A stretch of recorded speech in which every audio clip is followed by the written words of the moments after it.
essa PEC vai cortar todos os gastos em educação e saúde. Não vai nada, seu burro. Essa PEC ela veio pra limitar os gastos do governo. Mas afinal, o que é a PEC 241? Bota umas PEC, o Temer, bota aqui uns dinheiro e outras PEC e a Constituição bem aqui. Tá. E aí, gurizada, beleza? Antes de falar sobre a PEC 241, a gente tem que esclarecer o que é PEC. Projeto de Emenda Constitucional. É como se tivesse um retalho, né? A emenda, botei ali na Constituição, fiz um retalho, botei algo a mais ali. Por que fazem isso se a gente já tem a Constituição? A sociedade, as demandas da sociedade, elas vão mudando ao longo do tempo. Então nada mais plausível do que tu pegar e mudar essas leis. Imagina se, por exemplo, não tivesse mudado a lei, a gente teria escravidão no Brasil, né? É aí que entra a PEC 241, chamada por uns de PEC do teto e outros de PEC da maldade. Basicamente ela vem com o intuito de promover um novo regime fiscal para os gastos públicos. E daí tem o site do governo federal chamado A Favor da PEC 241, onde eles usam como exemplo uma casa. Se tu tem uma casa, tá faltando dinheiro, tu quer manter o mesmo padrão de vida, tu faz o quê? Pega dinheiro emprestado. E vai lá para manter o mesmo padrão de vida. E tu faz o quê quando o dinheiro acaba? Pega mais dinheiro emprestado. E assim vai até tu te endividar. Inclusive, a origem da palavra economia significa gerenciar um lar. Então essa PEC ela vai vir aqui para tentar ajustar as contas no legislativo, executivo e judiciário no âmbito federal. Ai, e como ela funciona? Basicamente, tu vai pegar o ano base da lei, que é 2016, e acrescentar a inflação do mesmo ano. Tu não pode passar disso no gasto do outro ano. E como principal argumento que eles usam é que o Brasil deve ir na casa de mais ou menos 170 bilhões. Então vamos lá, vamos supor que em 2018 ele quer gastar uma grana. Saúde, educação, infraestrutura. Tu vai pegar o que gastou no ano de 2017 mais a inflação. Esse vai ser o máximo que o governo vai poder gastar em 2018. Ai, eu não sou bom nisso. Vamos supor que em 2017 o Brasil tenha R$100 para gastar e a inflação daquele ano foi de 10%. Logo em 2018 ele vai ter R$110.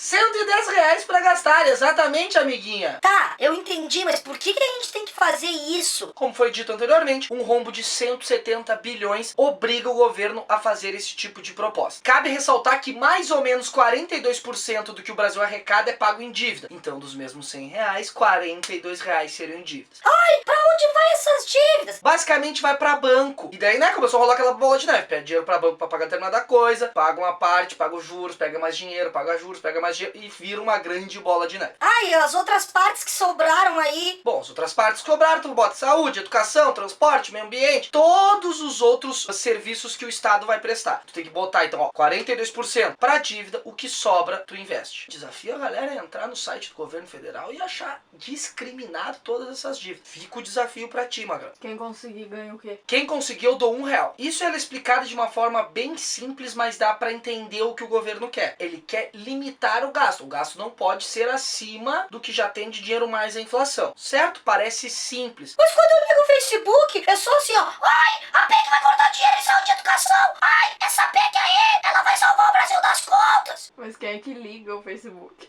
As pessoas ligam no Facebook. Quem liga o Facebook? Então a gente trouxe alguns pontos aqui para esclarecer. Essa PEC vai cortar dinheiro de saúde e educação? Sim e não. Então a gente bota aqui, ó, a edição.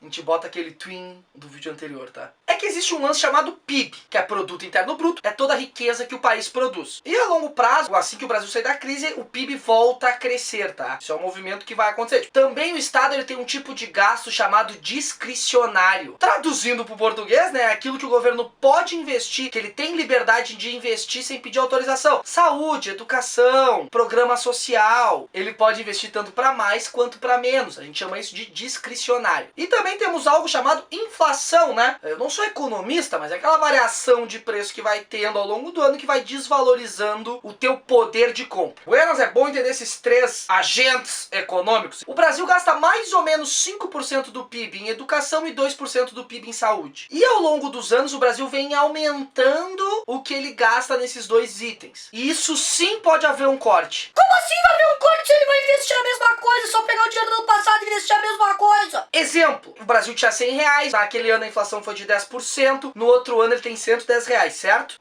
Certo. E o PIB vai aumentando ao longo do tempo, certo? Certo. Porém, o poder de compra vai continuar R$100. Ele não tá investindo mais dinheiro ali, só repondo o que a inflação comeu. Pensa o seguinte, o cara ganha R$10.000 por mês. A partir de hoje, para os próximos 20 anos, ele não tem aumento de salário, só vão repor a inflação dele. Tu acha que o poder de compra desse cara daqui a 20 anos vai ser o mesmo de hoje? Não.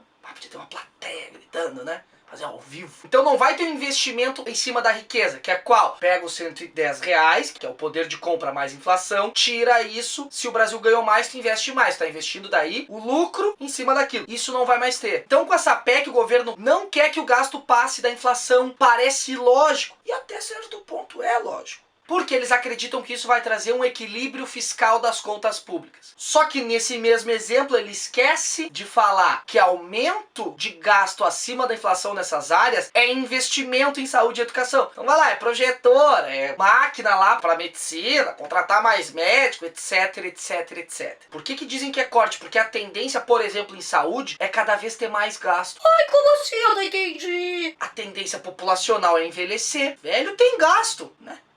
Ele tem gasto. Que horror isso, não fala assim. A maior parte dessa população não tem plano de saúde, a maior parte do Brasil. Inclusive os que têm plano de saúde também usam vários serviços do SUS. Logo a saúde vai acabar sendo prejudicada a longo prazo. Tá linkada aqui uma entrevista de um professor de Oxford, onde ele fala que política de austeridade, que é esse corte de gastos, para a saúde é ruim a longo prazo. Porque a longo prazo tu vai acabar gastando igual com as pessoas. Não tem uma política de saúde boa agora, que atinge uma grande parte de pessoas e que essas pessoas não fiquem doentes ou se previnam das doenças, tu economiza no futuro. Agora, se tu corta da saúde agora, ou se tu deixa de investir tanto quanto tu investir na saúde agora, no futuro essas pessoas vão trazer gastos. Na educação a mesma coisa. Se a gente ficar investindo o mesmo valor agora pelos próximos 20 anos, a gente vai estar investindo menos. Tá aqui eu como exemplo, né? Professor e fazendo vídeo pro YouTube para ficar rico. Outra coisa que essa PEC traz, o aumento de salário do funcionalismo público será congelado. Bom, né? Tem um monte de juiz ganhando um monte, tem um monte de político ganhando um monte, tem que congelar o salário desses caras. Sim, isso até é bom. Porém, a maior parte do funcionalismo público não ganha tão bem assim quanto vocês imaginam. Professor, militar, enfermeiro, eles não ganham tão bem assim. É por isso que a galera chama de corte. Corte não no sentido de... Ó, eu vou cortar, vou tirar aqui da educação pra investir nisso. Mas vai ser uma diminuição gradual de investimento do Estado a longo prazo. Inclusive, eu vi gente que defendendo uma PEC, daí é uma coisa que as pessoas fazem se elas quiserem. Mas eu vi uma galera defendendo a PEC porque ia ter menos dinheiro para roubar.